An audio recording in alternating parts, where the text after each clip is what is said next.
नमस्कार, जोहार। आप देख रहे हैं झारखंड स्वतंत्र खबर। हमारे साथ सुमित गुड़िया जी हैं और हम बात करेंगे सरना कोड। सरना कोड के लेकर आदिवासी समाज कई दशकों से अपनी मांग को रख रहे हैं। इस बार भी 24 फरवरी को सरना की मांग को लेकर के आदिवासी संगठन दिल्ली जंतर मंतर पर जाकर के धरना देंगे। लेकिन हम बात करेंगे कि जिस तरह से सरना को लिखने वाले झारखंड में 50 लाख से ऊपर आदिवासी हैं। देश की बात करें 2011 की जनगणना की बात कर रहे हैं तो 11 करोड़ से ऊपर हैं। लेकिन अभी तो जनसंख्या के हिसाब से कई लोग अपने अपने तरीक़ा से बात रखते हैं कि हम इतना हैं।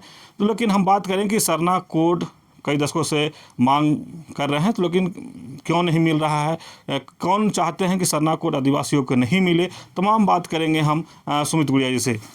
जोहार।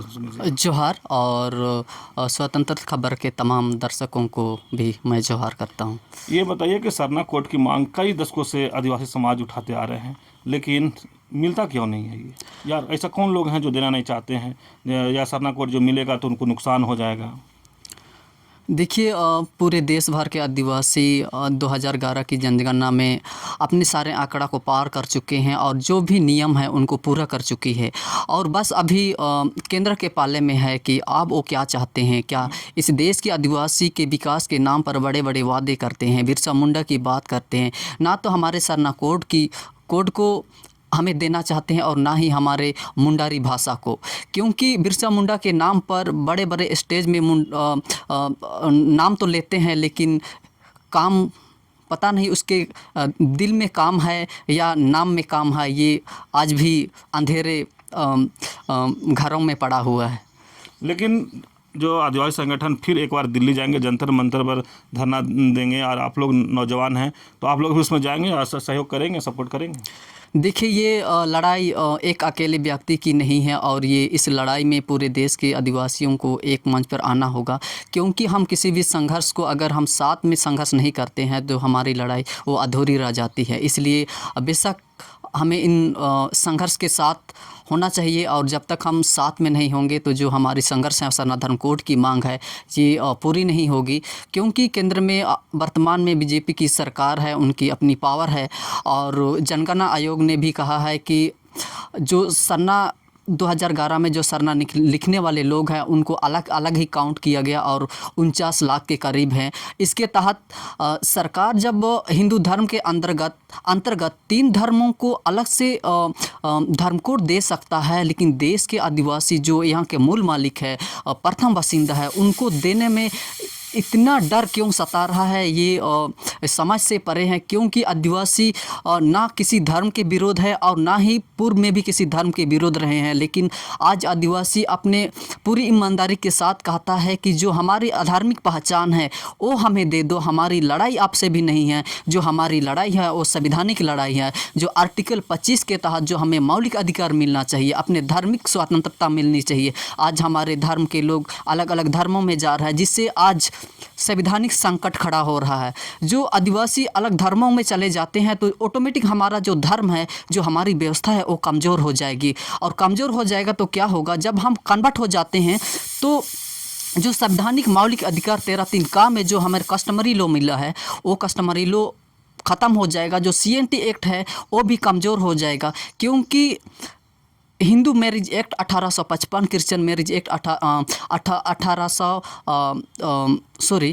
हिंदू मैरिज एक्ट 1855, हमको याद नहीं आ रहा है, 1955, हिंदू मैरिज एक्ट 1955 और क्रिश्चियन मैरिज एक्ट 1875, ये आदिवासियों के ऊपर जो कस्टमरी लॉ है उसके ऊपर अप्लीकेबल नहीं होता है। तो इसलिए हम ना तो हिंदू है और ना ही हम मुस्लिम हैं, ना ही हम क्रिश्चियन हैं। तो इसलिए हम लोग चाहते हैं कि एक जो इस देश के जो मूल आदिवासी है उनको तो एक पहचान दे दो, जो अपने आप को एक स्वतंत्र रूप से अपने आप को एक देश के जनगणना कोलम में एक स्वतंत्र रूप से खुद को एक प्राकृतिक पूजक होने के नाते अपना एक धर्म को एक आसानी से दर्ज कर पाए। आप लोग सरना धर्म कोड मांग रहे हैं या सरना कोड मांग रहे हैं? कुछ आदिवासी हैं जो कह रहे हैं कि हम हिंदू हैं, सीना ठोक के बोल रहे हैं कि हम हिंदू हैं, तो फिर सरना कोड कैसे मिलेगा आप लोग को?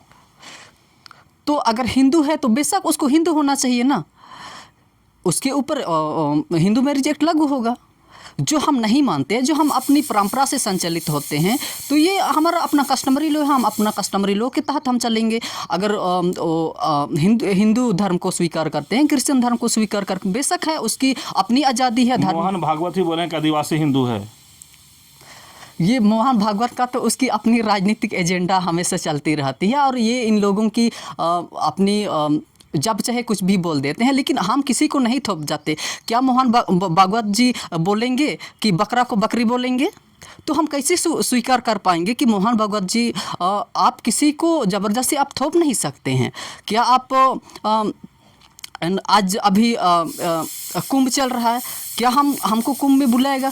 तो हम नहीं जाएंगे, क्योंकि हम अपनी परंपरा है, अपनी व्यवस्था है, उससे हमारे मोहन भागवत की धर्म से, हिंदू धर्म से हमारा कोई आपत्ति नहीं है। लेकिन कोई कहे हाँ आप हिंदू हो, तो ये मुझे स्वीकार नहीं होगा। जिस चीज़ों का हम स्वीकार नहीं करते हैं, उसको आप अगर ज़बरदस्ती थोपते हैं, तो ये बेशक इस भारत के जो धार्मिक स्वतंत्रता, जो आज़ादी मिली है, उन चीज़ों पर आप एक ढाल थोपना चाहते हैं, एक आप दरार पैदा करना चाहते हैं, लोगों को लड़ाना चाहते हैं। लेकिन आदिवासी समाज इतना भोलापन है कि आज ना तो किसी के धर्म से नफरत है, ना और किसी धर्म से लड़ना चाहता है। बस हमें तो अपनी आज़ादी है, जो हमारी व्यवस्था, हम अपनी व्यवस्था के तहत चलेंगे। बोले कि कुंभ में आदिवासी लोग नहीं जाएंगे, तो बाबूलाल मरांडी कल गए, राष्ट्रपति द्रौपदी मुर्मू गए हैं, कई आदिवासी लोग वहाँ गए हैं, तो उस पर आप क्या राय होगा? देखिए, पॉलिटिकल पार्टी है ना, पॉलिटिकल पार्टी का कोई धर्म नहीं होता है, वे सभी धर्मों का सम्मान करते हैं। और आप संविधान में भी उन्हें अंकित है कि राजनीति नेताओं का या राज्य का कोई धर्म नहीं होता है। लेकिन जनता जो जिस धर्मों को मानता है, वो अपना धर्म या किसी दूसरे का धर्म को तो वो तो सम्मान कर सकता है। लेकिन एक दूसरे धर्म के साथ नफरत करना, ये धर्म किस धर्म के कहाँ पर लिखा हुआ, ये मुझे नहीं लगता है कि हम किसी धर्म को मानते हैं मतलब एक दूसरे के साथ नफरत करें, ये धर्म नहीं कहता है। मैंने बाबूलाल मरांडी जी मैंने धर्म को सम्मान कर रहे हैं, हिंदू धर्म को। हाँ, हिंदू धर्म का सम्मान कर रहा है, बेशक शर्म किसी धर्मों का सम्मान करना चाहिए, ये हमारा इस लोकतंत्र में हमारा कर्तव्य है। चलिए, वो बीजेपी के यहाँ प्रदेश अध्यक्ष हैं, केंद्र में बीजेपी की सरकार है, तो सरना कोड देने में लोग क्यों नहीं आवाज़ उठा रहे हैं? शायद इन्हें बीजेपी को इसलिए डर लगता है क्योंकि देश में कई अलग अलग हिस्सों में ज़्यादातर आदिवासी अपने आप को हिंदू मानते हैं, क्योंकि मैंने उड़ीसा में देखा है। तो यही वजह है कि अगर आदिवासियों को धर्म कोड मिलती है तो पॉलिटिकल जो बैकग्राउंड है वो कहीं ना कहीं इसको धरसाई सा लगता है, कहीं ना चला जाए। लेकिन ऐसे किसको डर लगता है अगर सरना कोड मिलता है तो? ये तमाम पॉलिटिकल पार्टी जो बीजेपी की लोग हैं, इन्हें डर लगता है कि आदिवासी को हमेशा धर्म के नाम पर लड़ाया जाए, आपको इससे खतरा है, आपको उससे खतरा है। लेकिन जो हमारी पहचान की जब बात आती है तो देने में इतना क्यों डर? क्यों? आपको जो हमारा संवैधानिक अधिकार है, समय लगे जब लगे तब हमें, जिस तरह से झारखंड अलग झारखंड की मांग पर इतना समय लगा और आखिर में ये मिल ही गया। लेकिन आज हम उस नज़दीक, उस करीबी में हैं जो हमें इस बार अगर जनगणना होगा तो सरकार को बेशक देना ही पड़ेगा और घुटना टेकना पड़ेगा, क्योंकि इस बार हम करोड़ों से ऊपर हो जाए, 1 करोड़ से हम ऊपर हो जाएंगे, तो सरकार को मजबूरन देना ही पड़ेगा। चलिए, सुमित गुड़िया जी सरना कोड पर बात रख रहे थे। ये बोले कि हम लोग का अपना कस्टम, अपना लॉ है, हिंदू को बता दिए, क्रिश्चियन को बता दिए। लेकिन जिस तरह से कहे कि बाबूलाल मरांडी या जो भी आदिवासी समाज कुंभ मेला नहाने गए, वो हिंदू धर्म को सम्मान किए हैं। लेकिन जो भी हो, बोले राजनीतिक दल का कोई धर्म नहीं होता है, ये भी अपनी बात को रखे। लेकिन ये भी एक बड़ी बात कहे कि सरना कोड देने से बीजेपी डर रही है। तो हम ये जानेंगे कि जिस तरह से चुनाव आता है तो सब सरना कोड की बात करते हैं, लेकिन जब चुनाव ख़त्म होता है, सत्ता में आते हैं, तो सरना कोड देने में डरते क्यों हैं? तो इस जानने के लिए आप सुमित जी का जो वीडियो जब देखेंगे तो समझ में आएगा कि बीजेपी क्यों डर रही है सरना कोड देने से। तो इस तरह की खबर को देखने के लिए आप झारखंड स्वतंत्र खबर से जुड़े रहिए। जोहार, नमस्कार।